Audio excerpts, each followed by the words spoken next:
Una de las figuras más conocidas y notorias en el siglo XXI es Elon Musk, y cuando él dice algo, rápidamente sus palabras se hacen virales, y lo que ha revelado y dijo ahora sobre su hijo, y sobre la nueva agenda mundial de promover almas para que vivan como en tiempos de Lot, ha encendido la hostilidad de estas almas, y de incluso de organismos mundiales que apoyan todo esto. En una entrevista con un famoso periodista, él reveló algo aterrador para muchos, y dijo que lo engañaron, para que diera su consentimiento para que su hijo tomara cosas para convertirlo en un alma que viva como en tiempos de Lot, y afirmó que ese mal y peste de la supuestamente despierta mató a su hijo. Él dijo lo siguiente: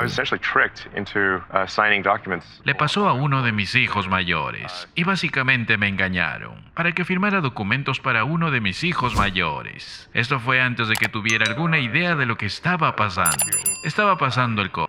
Así que había mucha confusión, y me dijeron que mi hijo podría quitar vidas si no lo hacía. La razón por la que se llama denaming, o muerte de denominaciones, es porque tu hijo está muerto. Mi hijo está muerto, eliminado por el mal de la mente.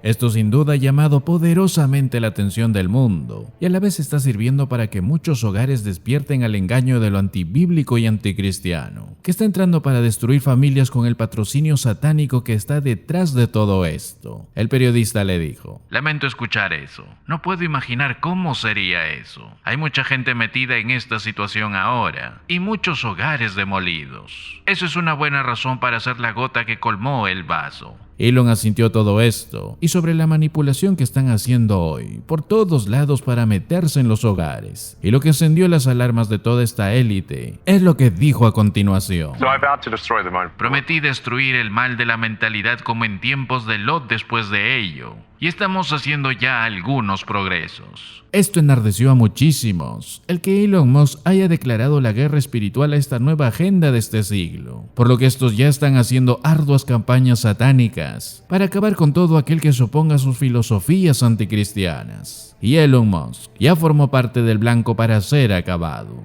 No hay duda que el mundo de hoy está trabajando arduamente para que la gente se aleje de Dios y la Biblia y se acerquen a lo antibíblico y satánico. Si has estado siguiendo los titulares de los últimos años, es posible que hayas notado el increíble aumento del interés en afirmar la nueva agenda de inmoralidad para que vivamos como en los tiempos de Lot. Y creo que ya te imaginas a qué es lo que nos referimos cuando decimos esto. Y lo que es más dramático es ver cómo iglesias y denominaciones enteras han sido atrapadas en este engaño. Esto es una indicación del éxito de esta agenda satánica, y algunos cristianos, incluidos algunos líderes de iglesias nacionales, han vacilado y se callan en el tema incluso recientemente. Muy pocos hoy están hablando de esto dentro de sus iglesias, pero lamentablemente, cuando la gente se niega a reconocer la pecaminosidad, llamando al mal bien y al bien mal, como dice Isaías 5:20, lo hacen a costa de muchas almas. Porque a causa de ello, muchos hogares están siendo atrapados en el engaño día a día. Pero como cristianos, nunca debemos comprometer lo que dice la Biblia sobre lo antibíblico e inmoral. No debemos ceder a esta nueva agenda y a sus razonamientos inútiles. Sus argumentos no tienen fundamento. Los que propugnan esos pecados están fundamentalmente comprometidos a derrocar el señorío de Cristo en este mundo. Pero su rebelión es inútil, porque el Espíritu Santo lo dice claramente. No saben que los injustos no heredarán el reino de Dios. No se engañen, ni los fornicarios, ni los idólatras, ni los adúlteros. Y sigue una lista justamente de todo lo que el mundo está promoviendo el día de hoy. Y dice la Biblia, que no heredarán el reino de Dios, como lo vemos en Mateo 14 del 11 en adelante. El reino del mundo y el reino de Dios son inherentemente incompatibles. Si fuerais del mundo, el mundo amaría lo suyo, pero porque no sois del mundo, antes yo os elegí del mundo, por eso el mundo os aborrece. Ambos son mutuamente excluyentes y opuestos entre sí, son antitéticos y no pueden coexistir pacíficamente. Por lo tanto, los verdaderos cristianos no se van a caracterizar por un amor habitual hacia el mundo, ni las personas mundanas demostrarán un afecto genuino por el Evangelio y su Señor. Por eso debemos de tener cuidado de muchos que han entrado en la iglesia afirmando ser cristianos. Y la Biblia es clara con esto. Lo vemos en Juan 3:20, lo vemos en Hechos 7, en Romanos 8 y en muchos versos más. Es evidente que existe una línea de demarcación inequívoca entre las cosas de Dios y las cosas del mundo. El continuo deterioro moral y ético de la cultura contemporánea lo pone de manifiesto. Y esta larga lista de agendas culturales que están promoviendo promoviendo el día de hoy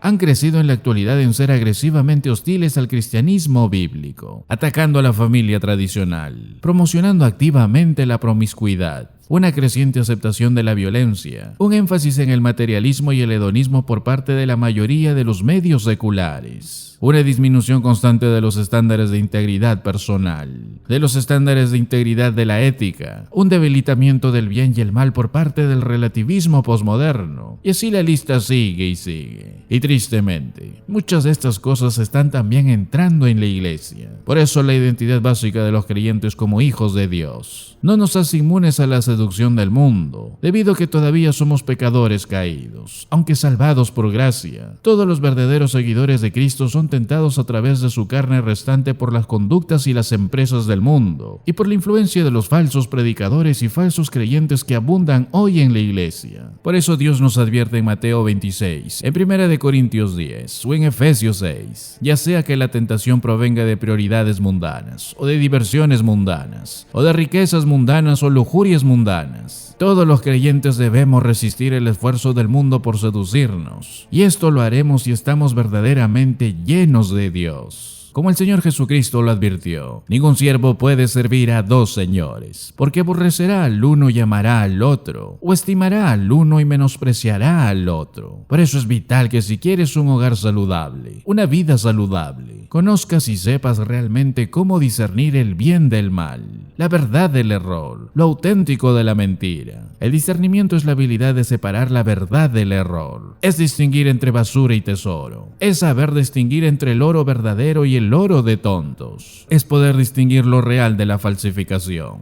de lo verdadero con la imitación barata. Y si vamos a ser hombres piadosos, debemos desarrollar la habilidad del discernimiento. La Biblia utiliza dos palabras claves relacionadas con el discernimiento. La primera es el verbo hebreo bin, que se usa 247 veces en el Antiguo Testamento y se traduce de varias maneras, como discernir, como distinguir o como entender. Está relacionada con el sustantivo hebreo bayin, que significa intervalo o espacio, y la preposición hebrea ben, que significa entre, es decir, tiene la idea básica de separación, de poner espacio entre las cosas. Con esta palabra, el discernimiento es la capacidad de distinguir y separar dos ideas que no deben confundirse. Por lo tanto, aplicándolo a los asuntos espirituales, el discernimiento es la habilidad de obtener entendimiento de la verdad de Dios mediante un proceso de separación. Ahora, hay un segundo término bíblico, y es el verbo griego de akrino, que significa hacer una distinción o saber diferenciar. También suele traducirse como saber juzgar, porque juzgar implica dar un veredicto sobre lo que es verdadero y lo que es falso. Implica separar la verdad del error. Por lo tanto, el discernimiento requiere que hagamos distinciones cuidadosas de nuestro modo de pensar. Una persona con discernimiento mediante la mente de Dios, una persona con discernimiento bíblico, es aquella que establece un contraste claro entre lo correcto y lo incorrecto. Nadie puede ser verdaderamente perspicaz sin desarrollar la habilidad de separar la verdad divina del error. Y si no dejas que el Señor llene tu vida con su palabra, vas a ser arrastrado no solo por la agenda de la élite actual, sino también por los terribles errores y engaños anticristianos y antibíblicos que también se han metido dentro de la iglesia. Por eso persevera en el conocimiento de la palabra del Señor y ayuda a otras almas para que crezcan en Dios mediante su palabra, para que no sean uno más de la amplia lista de almas que han cedido bajo el engaño del maligno.